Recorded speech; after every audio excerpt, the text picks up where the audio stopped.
وہ دو باتیں کہ جس کو ذریعے تم اپنے رب کو راضی کرو، فشہادت اللہ الہ الا اللہ وتستغفرونہ، یعنی کلمے کا ورد زیادہ کرنا، تحلیل زیادہ پڑھنا اور استغفار زیادہ پڑھنا، یہ دو عمل اس مہینے میں خاص طور پر زیادہ کرنے کی ضرورت ہے، چونکہ اللہ کے پیارے حبیب صلی اللہ علیہ وسلم نے ارشاد فرمایا، لہذا اس بات کی اہمیت دل میں اچھی طرح بٹھانی چاہیے۔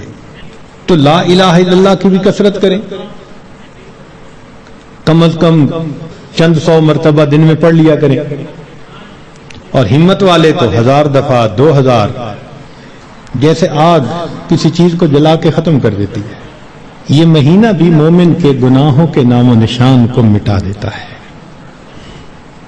زمین اگر ناپاک ہو تو ایک طریقہ تو یہ ہے کہ اتنی بارش برسے کہ ساری گندگی بہہ جائے، اب جب زمین دوبارہ خشک ہوگی تو پاک کہلائے گی، اور دوسرا طریقہ یہ ہے کہ اس زمین پر سورج کی تپش اور گرمی اتنی پڑے کہ وہ گرمی اس نجاست کا نام نشان رنگت ہر چیز کو ختم کر کے رکھ دے، زمین پھر پاک کہلائے گی۔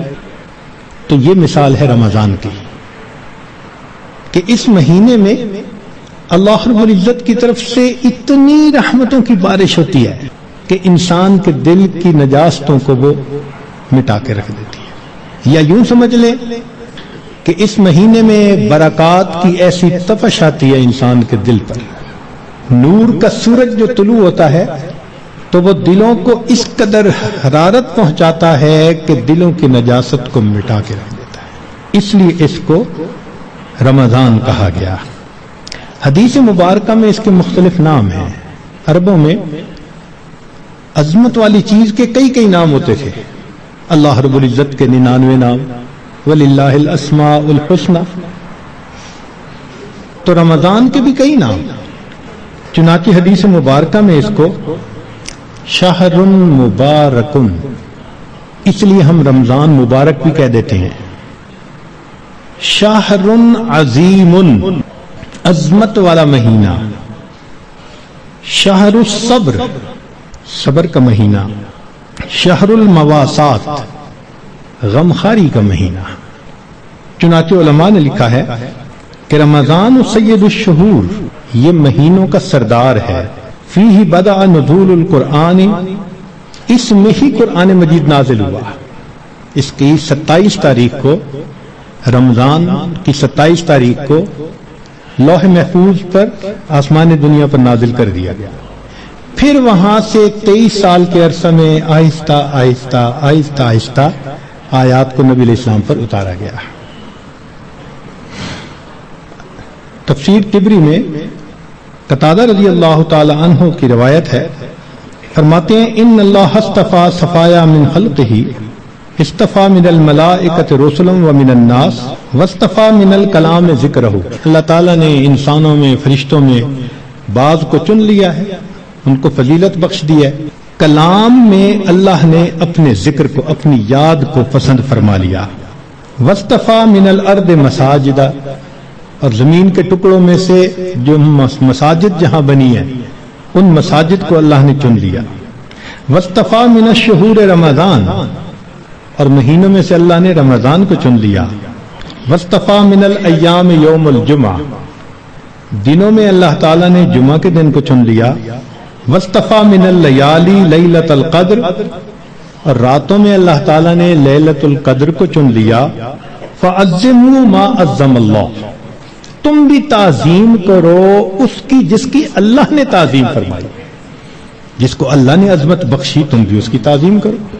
چنانچہ تفسیر در منصور میں علامہ سیوطی رحمۃ اللہ علیہ فرماتے ہیں، کعب رضی اللہ تعالیٰ عنہ سے روایت کہ ان اللہ اختار ساعات اللیل والنہار فجعل منہن صلاۃ المکتوبہ، اللہ تعالیٰ نے دن رات میں سے کچھ اوقات کو پسند کیا، ان میں 5 نمازوں کو فرض فرما دیا، واختار الایام فجعل منہن الجمعہ، دنوں کو چنا تو ان میں سے جمعہ کو پسند فرما لیا، واختار الشہور فجعل منہن شہر رمضان، واختار اللیالی فجعل منہن لیلۃ القدر۔ تو جب اللہ رب العزت نے لیلۃ القدر کو اتنی عظمت بخشی اور اس مہینے کو اتنی عظمت بخشی، تو ہمیں بھی چاہیے کہ ہم اس مہینے کی برکتوں سے فائدہ اٹھانے والے بن جائیں۔ چنانچہ علامہ طبرانی رحمۃ اللہ علیہ مجموع الزوائد میں سید الشہور شہر رمضان و سید الایام یوم الجمعہ، نبی علیہ السلام اس مہینے کا انتظار فرماتے تھے۔ اس مہینے کی فضیلت کے لیے یہ کتنا عجیب پوائنٹ ہے کہ اللہ رب العزت کے پیارے حبیب صلی اللہ علیہ وسلم اس مہینے کا انتظار فرماتے، دعا فرماتے تھے، اللہم بارک لنا فی رجب و شعبان و بلغنا رمضان، اے اللہ ہمیں رجب اور شعبان میں برکت عطا فرما اور بخیریت ہمیں رمضان تک پہنچا۔ انسان وش کرتا ہے نا تو کسی بہت بڑی نعمت کے لیے وش کرتا ہے۔ اللہ کے حبیب صلی اللہ علیہ وسلم 2 مہینے پہلے سے دعا مانگتے تھے۔ جب بڑے کسی چیز کو بڑا کہیں تو واقعی بڑی ہوتی ہے۔ اللہ کے پیارے حبیب صلی اللہ علیہ وسلم نے اس مہینوں کو شہر عظیم کہا، بڑا مہینہ۔ چنانچہ مسلم شریف میں ابو ہریرہ رضی اللہ عنہ سے روایت ہے کہ الصلوات الخمس والجمعۃ الی الجمعۃ ورمضان الی رمضان مکفرات ما بینہن اذا اجتنبت الکبائر، اگر کبائر سے بچا جائے تو جمعے سے جمعہ 5 نمازیں اور ایک رمضان سے دوسرے رمضان تک کے جتنے گناہ ہوتے ہیں وہ سارے کے سارے اللہ تعالیٰ معاف فرما دیتے ہیں۔ چنانچہ کنز العمال میں لکھا ہے کہ اذا سلمت الجمعۃ سلمت الایام، جمعہ اگر اچھے انداز سے کسی نے گزار لیا تو باقی دن بھی اس کے اچھے گزر جائیں گے۔ وَإِذَا سَلِمَ رَمَضَانُ سَلِمَتِ السَّنَةُ، اور جس نے رمضان اچھے انداز سے گزار دیا آنے والا پورا سال اس کا اچھا گزار دیا جائے گا۔ امام ربانی مجدد ثانی رحمۃ اللہ علیہ اپنی مکتوبات میں فرماتے ہیں کہ یہ رمضان کا مہینہ آنے والے سال کا ایک نمونہ ہوتا ہے۔ جس انداز سے بندہ گزارتا ہے اللہ تعالیٰ بقیہ سال انہی اعمال کی توفیق عطا فرما دیتا ہے۔ مثال کے طور پہ ایک نوجوان اگر چاہتا ہے کہ میں اپنی آنکھوں کا پرہیز کروں، غیر محرم سے اپنی آنکھوں کو بچاؤں، تو وہ رمضان میں اس کی مشق کر لے۔ اگر پورا رمضان غیر محرم سے نظر بچا لی، بقیہ پورا سال اللہ اس کو توفیق عطا فرما دے گی۔ آپ پورا رمضان تہجد کی پابندی کر لیجئے، تلاوت کی، اعمال کی پابندی کر لیجئے، اور پھر دیکھیے بقیہ پورا سال وہ کام کس طرح آسان ہو جاتے ہیں، اللہ تعالیٰ توفیق دے دیتے ہیں اس بندے کو۔ اس لیے ہمارے اکابر رمضان کو بہت اہتمام کے ساتھ گزارتے تھے۔ بلکہ بخاری شریف کی روایت ہے کہ ایک صحابیہ حج پہ جانا چاہتی تھی، خاوند نے نہ کر دی۔ پوچھا بھی کیوں؟ اس نے کہا سواری نہیں ہے۔ اس نے کہا فلاں اونٹ تو ہے۔ اس نے کہا وہ میں نے صدقے کی نیت کر لی، اب وہ میرا نہیں، وہ اللہ کا ہے، اب میں تمہیں نہیں لے کے جا سکتا۔ خاموش ہو گئی۔ خاوند جفت کر کے واپس آیا تو وہ عورت نبی علیہ السلام کی خدمت میں حاضر ہوئی۔ اے اللہ کے حبیب صلی اللہ علیہ وسلم، میرا بڑا جی چاہتا تھا میں حج کروں، مگر میرے خاوند نے کہا کہ سواری نہیں، اور میں نے صدقے کا اونٹ تھا بتایا تو اس نے کہا میں اس کو نہیں استعمال کر سکتا۔ تو نبی علیہ السلام نے پہلے تو خاوند کو سمجھایا کہ دیکھو یہ حج کا عمل بھی اللہ کے راستے میں جانے والا عمل تھا، تم اگر اس اونٹ پر اس کو یہ حج کروا دیتے تو اس میں کوئی حرج نہیں تھا، مگر ساتھ ہی یہ فرما دیا اس عورت کو کہ اچھا اب تم رمضان میں عمرہ کر لینا، اللہ تعالیٰ تمہیں میرے ساتھ حج کرنے کا ثواب عطا فرمائیں گے۔ یہ بخاری شریف کی روایت ہے۔ تو رمضان مبارک کو اللہ رب العزت نے ایسی فضیلت عطا فرمائی۔ چنانچہ کنز العمال میں ہے کہ اذا کان اول لیلۃ من شہر رمضان صفدت الشیاطین ومردت الجن، کہ جب رمضان کی پہلی رات آتی ہے تو شیاطین، سرکش جن، ان کو قید کر دیا جاتا ہے، باندھ دیا جاتا ہے۔ خبردار، میرے پیارے حبیب صلی اللہ علیہ وسلم کے امتیوں کے روزوں کو تم خراب نہ کر سکو، تو شیاطین کو باندھ دیا جاتا ہے۔ وغلقت ابواب النار فلم یفتح منها باب،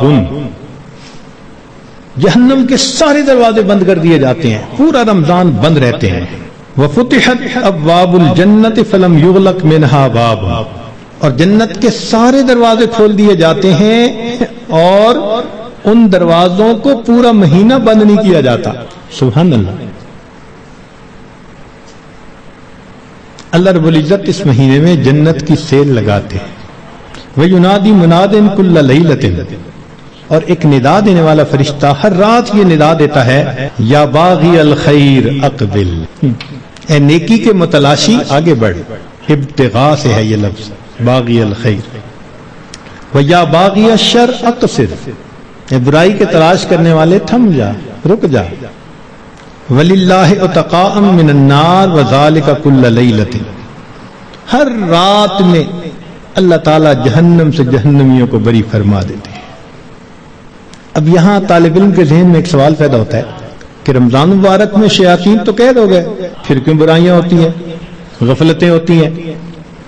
تو علماء نے اس کے کئی جواب دیے۔ ایک جواب تو انہوں نے دیا، بھئی بڑے شیاطین تو قید ہو گئے، اب چھوٹے شتونگڑے بھی تو ہیں، اور ہم اتنے غافل کہ شتونگڑے ہی کام دکھا جاتے ہیں۔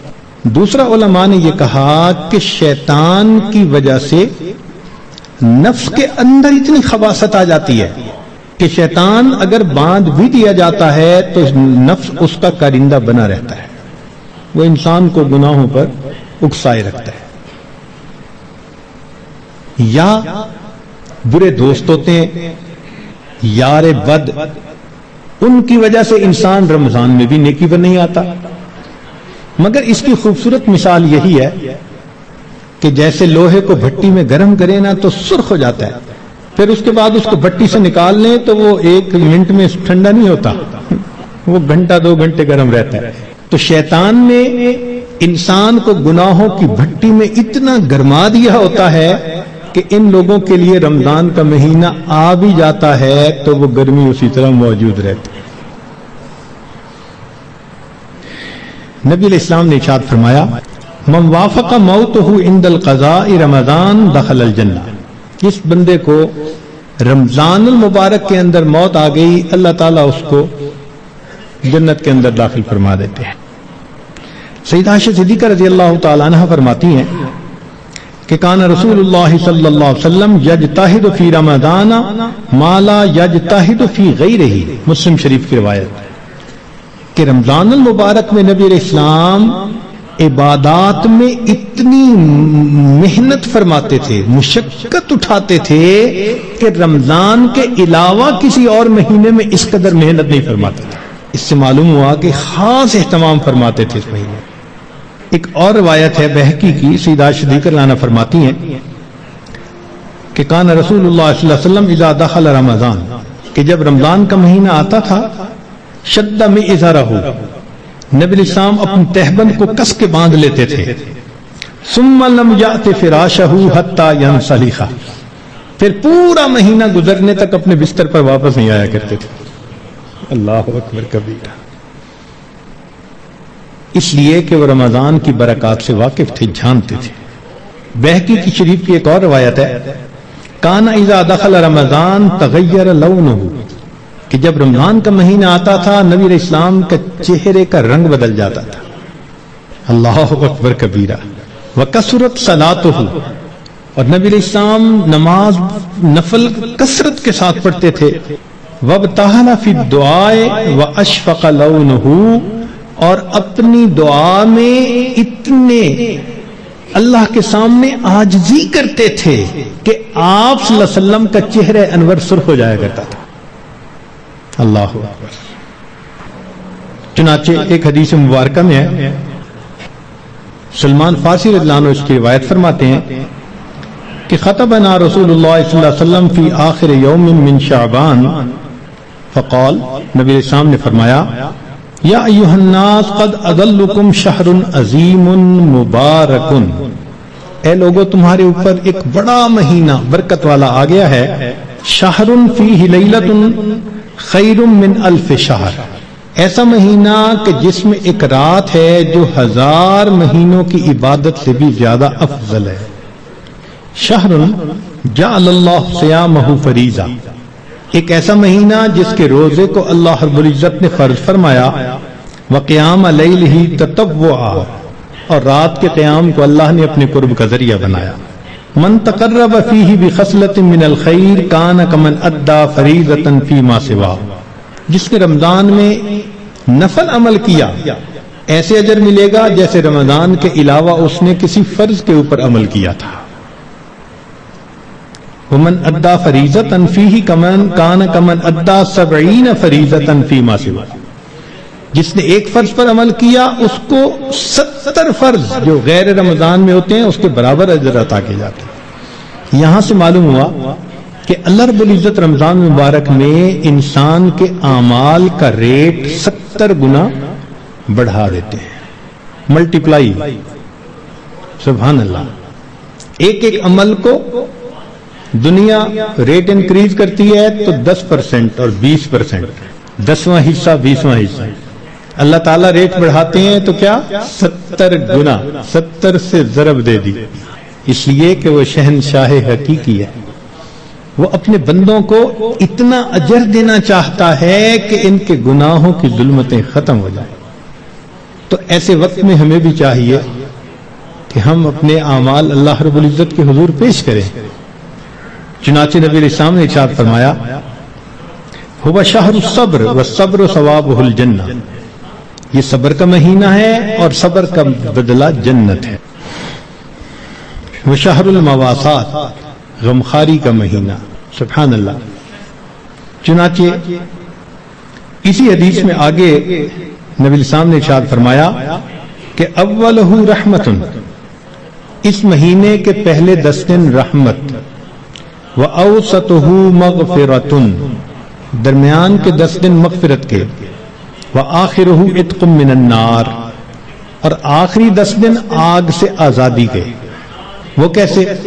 علماء نے اس کی بہترین تفسیر یوں کی کہ کچھ وہ لوگ ہوتے ہیں کہ جو پہلے سے ہی نیکوکاری کی زندگی گزارنے والے ہوتے ہیں، گناہوں سے بچتے ہیں، تقوی طہارت کی زندگی گزارتے ہیں، تو ان کے لیے تو رمضان رحمت کی خوشخبری بن کے آتا ہے، تو پہلے 10 دن میں ہی ان کے درجے بلند ہو جاتے ہیں۔ اور کچھ ایسے بھی ہوتے ہیں کبھی نیکی کر لی کبھی خطا کر بیٹھے، تو ایسے لوگ جب رمضان کے پہلے 10 دن گزار لیتے ہیں تو اس میں ان کے جو گناہوں کی ظلمت ہوتی ہے اس کو اللہ تعالیٰ ختم کر دیتے ہیں۔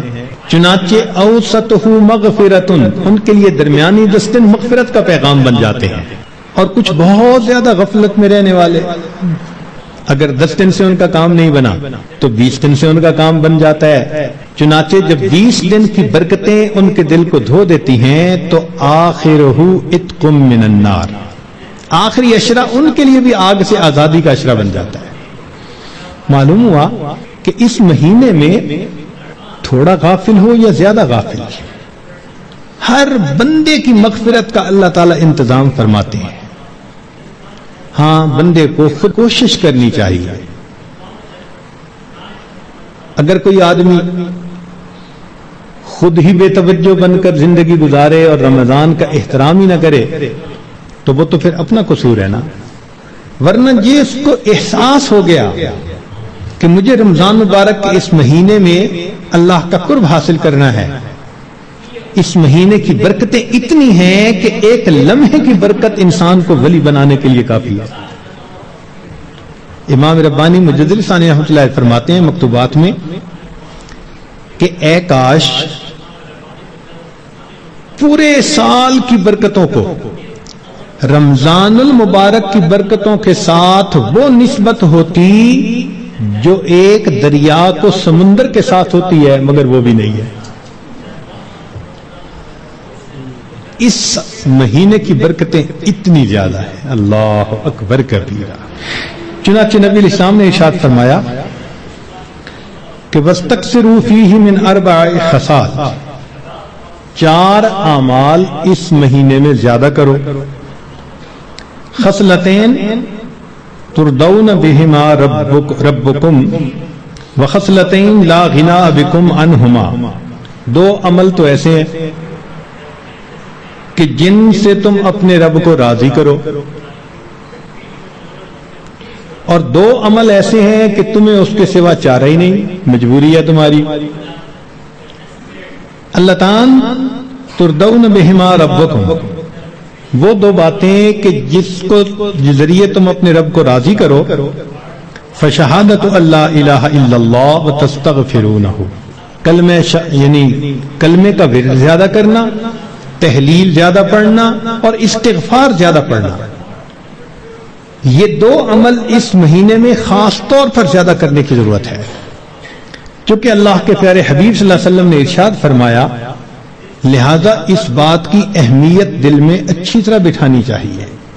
تو لا الہ الا اللہ کی بھی کثرت کریں،